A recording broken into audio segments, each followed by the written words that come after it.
많은 이들이 잊고 싶어하지만 잊지 못하는 여름밤의 이야기. 여러분도 한 번쯤 들었을 법한 그런 이야기이다. 이 이야기는 서울 외곽에 위치한 작은 마을에서 발생한 일이다. 나는 어릴 때 조부모님이 계신 마을에 자주 방문하곤 했다. 그 마을은 서울에서 조금 떨어진 산으로 둘러싸인 작은 곳이었다. 시골이라기엔 애매하지만 도시라기엔 너무 작은 그 마을은 여름이면 풀벌레 소리와 함께 어둠이 짙게 내려앉았다. 나는 부모님이 바쁠 때마다 마을로 보내졌고 그곳에서 많은 시간을 보냈다.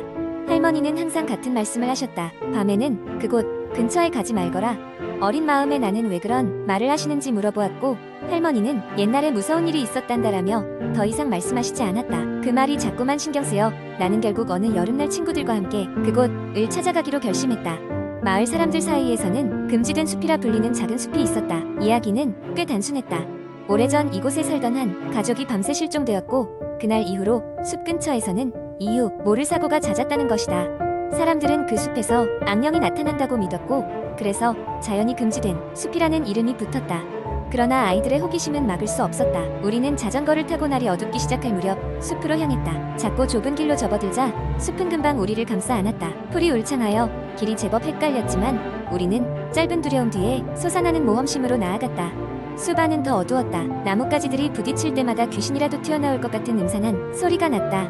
그리고 그곳에서 우리는 너무 늦게야 깨달았다. 우리 중 하나가 없어졌다는 사실을. 소리를 질러봐도 대답이 없고 돌아가 보아도 친구는 보이지 않았다. 여기 있어. 빨리 와봐. 어느새 앞서고 있던 친구가 외쳤다. 그곳엔 오랜 세월 버려진 것 같은 작은 오두막이 있었다. 금방이라도 무너져 내릴 듯한 집은 풀과 덩굴로 뒤덮여 있었고 창문은 깨어져 이빨 빠진 듯했다. 우리는 겁을 먹었지만 어쩐 일인지 걸어 들어가고 말았다. 오두막 안은 이상하리만치 잘 보존되어 있었다. 오래된 가구와 먼지 쌓인 책들 그리고 누군가의 생활 흔적이 고스란히 남아 있었다.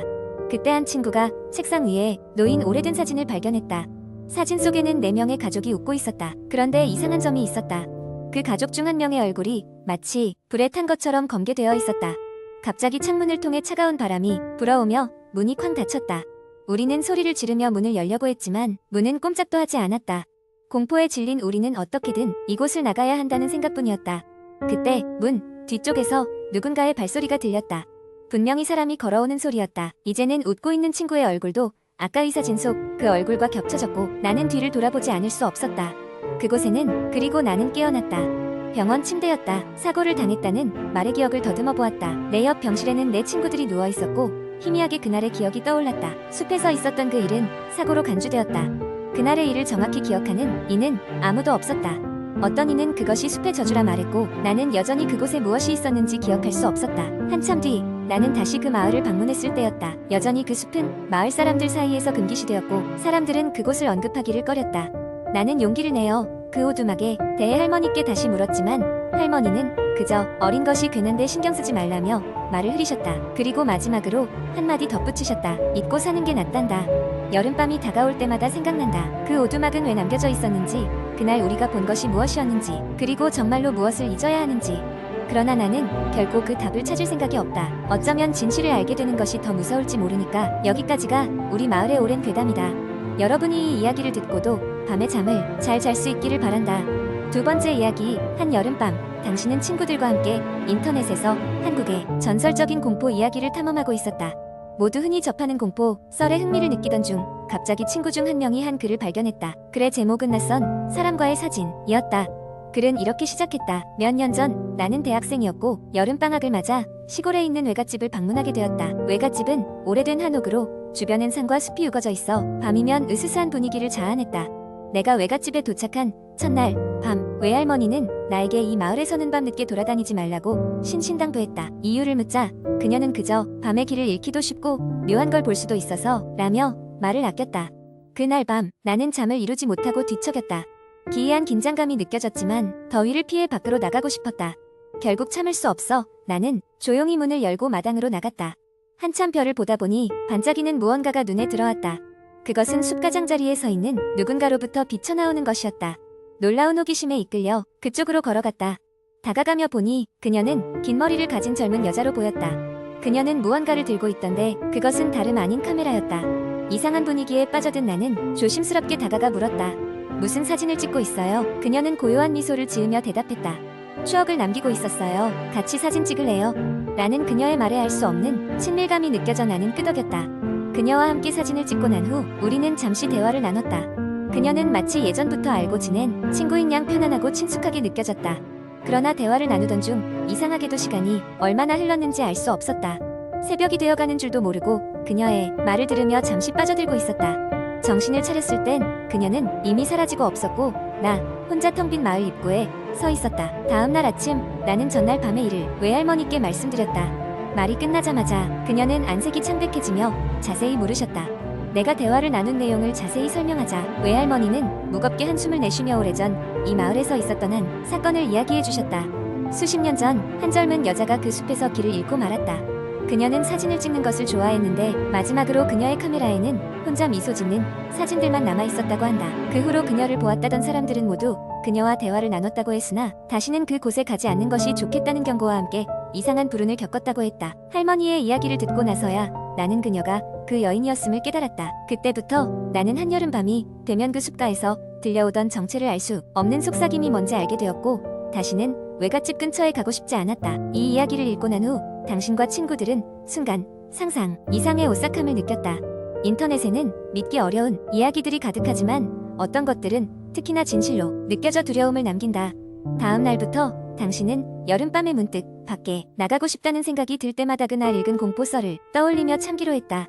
세 번째 이야기, 어린 시절 나는 여름방학만 되면 할머니 집이 있는 작은 시골 마을로 내려가곤 했다. 마을은 산으로 둘러싸여 있었고 밤이 되면 어둠이 짙게 내려앉아 도시에서는 볼 수 없는 별들이 하늘을 가득 채웠다. 하지만 그 아름다운 풍경에도 불구하고 마을 사람들은 밤이 되면 밖에 나가지 않았다. 마치 어떤 보이지 않는 규칙이라도 있는 것처럼 마을에는 오래된 전설이 하나 있었다. 달빛 우물이라는 곳에 관한 이야기였다. 그 우물은 마을 외곽의 깊은 산속에 있었고 이따금씩 달빛이 가장 밝은 밤의 만물 위로 모습을 드러낸다고 했다. 하지만 마을 사람들은 그곳에 절대 가지 말라고 엄중히 경고하곤 했다. 특히나 어린아이들에게는 그곳이 위험하다고 했는데 이유는 누구도 명확하게 알려주지 않았다. 어느 해 여름 호기심이 많던 나는 그 우물을 직접 보고 싶다는 생각에 친구들과 함께 몰래 산으로 향했다. 우물을 찾는 것이 쉽지는 않았지만 우리는 어떻게든 그곳에 도달했다.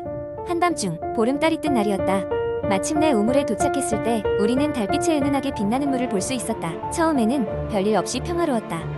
하지만 갑자기 찬 바람이 불기 시작했고 우물 가까이에 있던 우리 중 한 친구가 갑자기 비명을 지르며 떨어졌다. 어떤 투명한 그림자가 그를 붙잡아 우물로 끌고 가고 있었다. 겁에 질린 우리는 재빨리 그곳을 빠져나와 할머니 집으로 도망쳤다. 어른들에게 알렸지만 그들은 우리를 혼만 내며 다시는 그런 짓 하지 말라고 했을 뿐이었다.